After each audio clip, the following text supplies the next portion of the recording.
Hello everyone, welcome back to my channel, and today we are going to talk about the fear of failure.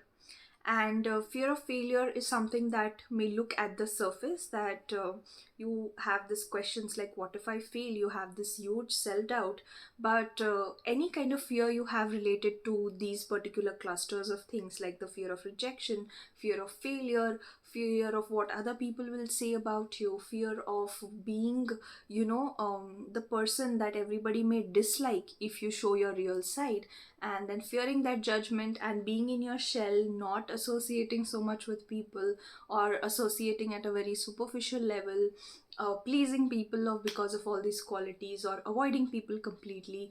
So this can manifest into your life in numerous ways, but we just call it as the fear of failure, that we just don't want to fail because when we have this, we also have this urge to protect our image in the society or image in front of the people.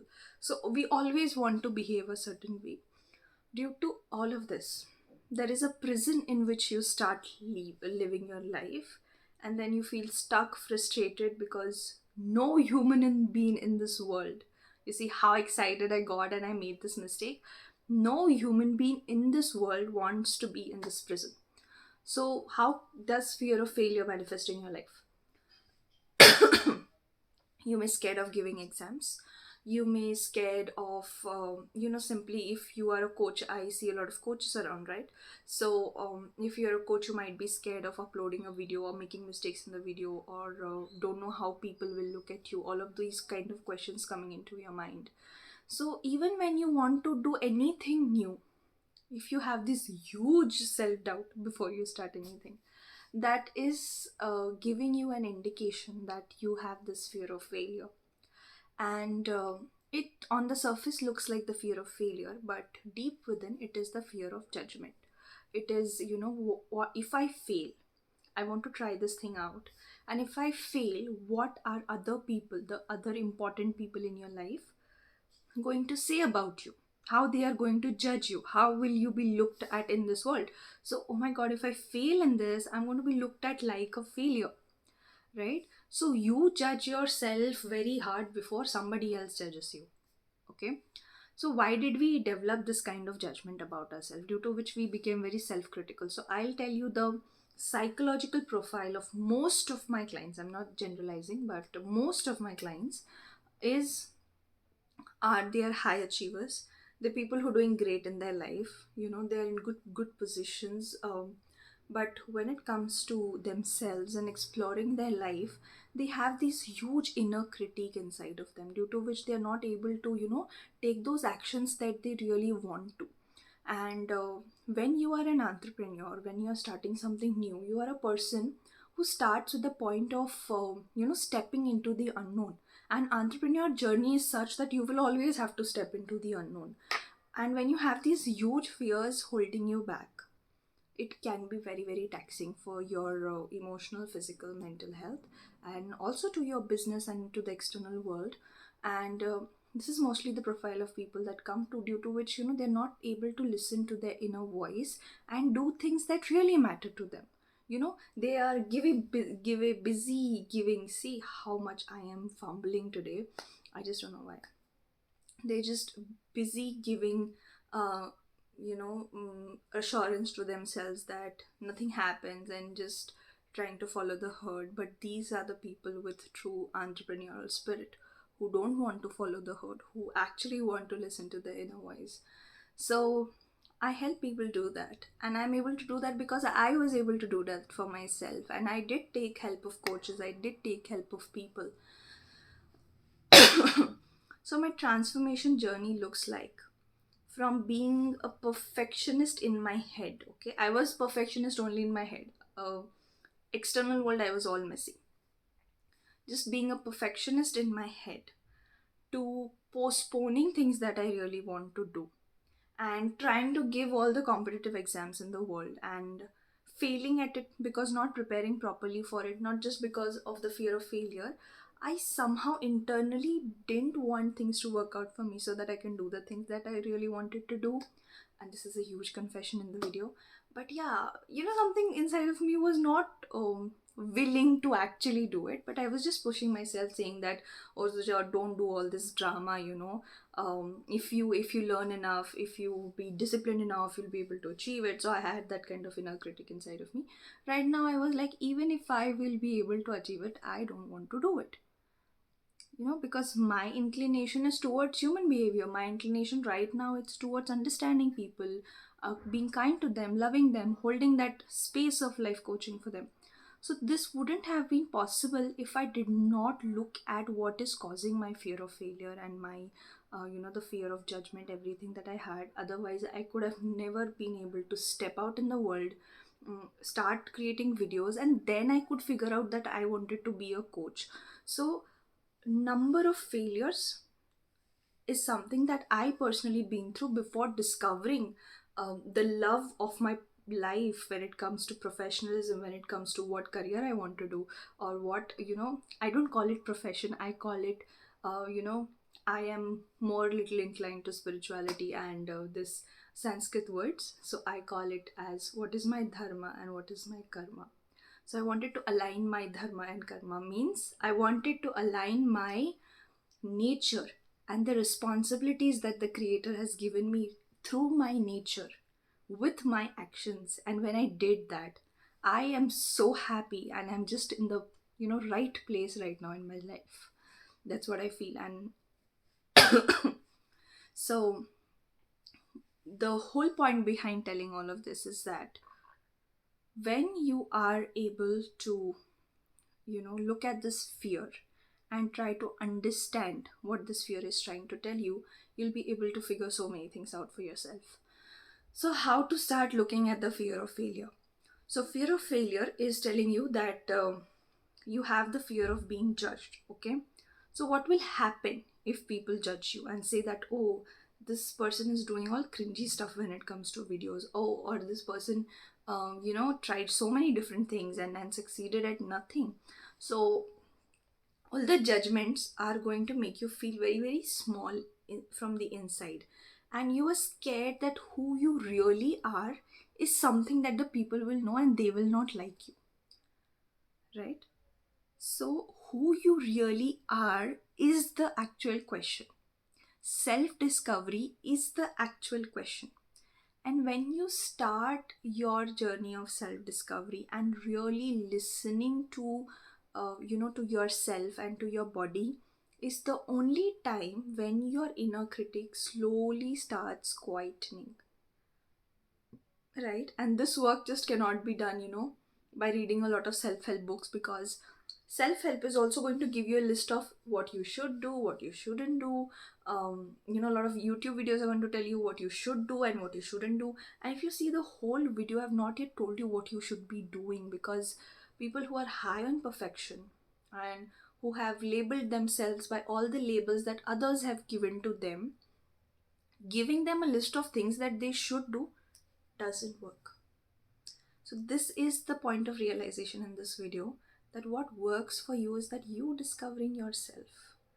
And nobody's advice, trust me, nobody's advice is going to help you overcome that fear of failure or the fear of judgment, anybody saying all of those things to you. So a roadmap that you can take is first being committed to your journey of your inner growth, your inner healing, because there's so many emotions that you don't want to feel. The feelings that come when you fail, uh, all the stuff that is hiding inside of you comes out, right? What you feel when you rejected, you don't want to feel those feelings. That is why you have been avoiding them. So the starting point is to work on your emotional fitness.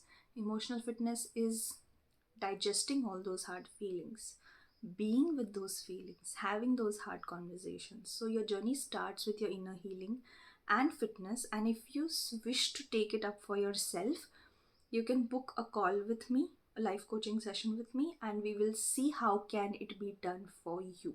Because it's not something that can be done by reading a book, or somebody can give you a manual and you just did it. You can sit with a coach or sit with a person who is equipped with how to enable this in a person, and that person can help you out. Or simply you start inviting all the emotions that you might have not felt yet, and slowly start being friends with your emotions, this is a journey that you can start. Then after which, whenever you're taking small steps, you need to avoid taking like really big steps and then committing to something that is again not inclined to you, and again something that you're doing for external validation. Small steps towards what you really want to do. For example, I didn't know that I wanted to be a coach, but I knew that videos is something that I want to make. So I made a video and I said that no matter how many mistakes I'm making, I'm not taking a retake, and I am just uploading the video. Okay. And no matter whatever feedback comes, I'm going to implement it in the next video. I'm not going to delete this video. Okay. So the same thing happened. I did small action, appreciated myself hugely for it. So people who have these tendencies, what we do is that we forget all the appreciation, because if you put out a video, there are 10 people who are going to appreciate you, and there's going to be only one or two who would say anything nasty. And our focus directly goes to anything nasty because they're reinforcing the belief that you're not good enough, right? So our attention just goes to this, and most of the time it's the most important people who will say that, okay, what you're, these are the improvements that you can do. So I said I'll be putting those in the further videos, the improvement parts. So you can take small actions and appreciate yourself for it. Small actions, appreciating yourself for it. So your inner critic that is so critical of you needs to transform into a self-appreciative voice, and it definitely takes time. And also paying attention to what parts of you are not being seen inside of you. And some of you might not be able to understand what I'm saying, because this is a part of inner healing and emotional healing. So there are so many parts inside of us that we are not aware of, that we don't want to show it to the world even if we are aware of, and there's nothing wrong, but they need acknowledgement. They want to be seen and heard, at least by you as a person. So that is the biggest thing that needs to be done. So when we do all of it, what happens, I am trying to deal with the things with the root cause of it. You start doing things that are more aligned with you. And when you're doing those things, even if something goes wrong, okay, you don't stop. You see, while making this video, so many times my voice has blabbered, I have fumbled, I have repeated, I don't know what all I have done. And because I have a sort of a throat infection, but I was getting so much of inspiration to make a video on this topic that I wanted to make it, I wanted to do it. So you don't have to push yourself, you just do it. And you're okay with your imperfect actions as well, because where is perfection in this world? I am not able to see it, at least. And when I started embracing the messier parts inside of me, I was able to embrace messier parts in other people. Because this addiction to perfection is something that causes problem. We are learning so many things about personal development, about relationships, how you should be behaving in a relationship, how do you establish communication. And when you actually learn all of this, you want your partner to learn this. No, because you don't want to implement it, you want your partner to implement it. You see, because we want some perfect examples so that we can become like them. But the truth is, there are there's nobody like this. There's nobody like this in the world who's perfect. Okay. The only thing is that I want to be a person who's more aligned with myself. I want to explore myself, so I like to be around authentic people, and I'm trying to improve my authenticity as well. So what I do is that instead of being with people who are very image conscious, very all of that, nothing wrong with them at all, but I like to keep my surroundings or my closest circle with authentic people, and people who are committed to their inner growth in some way. It's not that I am not accepting of the people who are still in the journey, or all of that, but if you want examples, you can make them according to what is your next goal. My goal is to definitely be more authentic, so I want to learn from people who are more authentic, right? So I have those people who help me do that in my journey. So you can look for such examples who will help you. So in this journey, what are the tools that you will require? So there are three main, tools that you will require, or three practices that you need to do.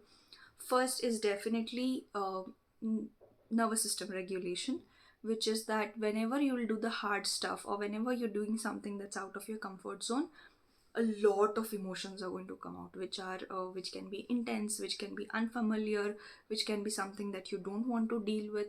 So with that, you need to learn how to regulate your nervous system. I'm not asking you to control, suppress all those emotions. It's just that how you just be with those emotions and try to see what they're trying to tell you. If you want to learn more about it, you can definitely book a call with me and we can see how that can be done for you.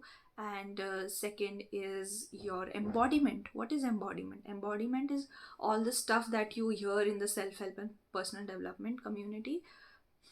Anything that works for you, you need to embody it. Like I said, that people with this thing have a very high self-doubt, have very high self-criticism. So, a very powerful exercise I make my clients do is of self approval and self validation. You did even the smallest thing today related to your big picture, then you need to appreciate yourself for it, because I have told you, you can watch that video, that when a baby takes the first step, no matter how imperfect that is, the parents are so happy and they're cheering, so much of encouragement is there. So, you need to give that encouragement to yourself. That is embodiment. And the third is that when your thinking is so high, your feeling somewhere gets, in the background, and you're trying to avoid the feeling part. And if you want to, feel all those emotions and express it, art can help you, music can help you. So my way is to actually combine both. Sometimes I just play music and I am painting, I'm drawing. It doesn't have to be anything perfect. It doesn't have to be, art is not perfect. So art is anything that's just coming from the inside, and you need to give some time to these things if you want, and you'll see a lot of things you'll explore about yourself. You don't even might not be knowing that I have this potential. So these are certain things that can be done, and you might be expecting something very weird from this video, that oh, fear of failure, kuch nahi hota, fear is a feedback, failure is a feedback. After being a life coach, I'm telling you, all that gyan doesn't work. What works is seeing that what I'm trying to avoid, what uncomfortable emotion is it bringing up inside of me, how do I regulate myself, how do I allow myself to feel the emotion, and how do I be more of myself and embrace myself as I move out in the world. And this is such a beautiful experience of embracing your real self, that I've sort of dedicated my whole life to help people embrace their true self, rediscover the true self, and live happily. Because we say that live and let live, but only when you have embodied that authenticity inside of you, you can allow somebody else to be authentic. And everything then that will happen in your life would be real, would be authentic, would be something that you really align with. And I hope and wish a more aligned and a more peaceful and a more fulfilling life to everybody who has watched this video till the end. Thank you so much. Bye bye.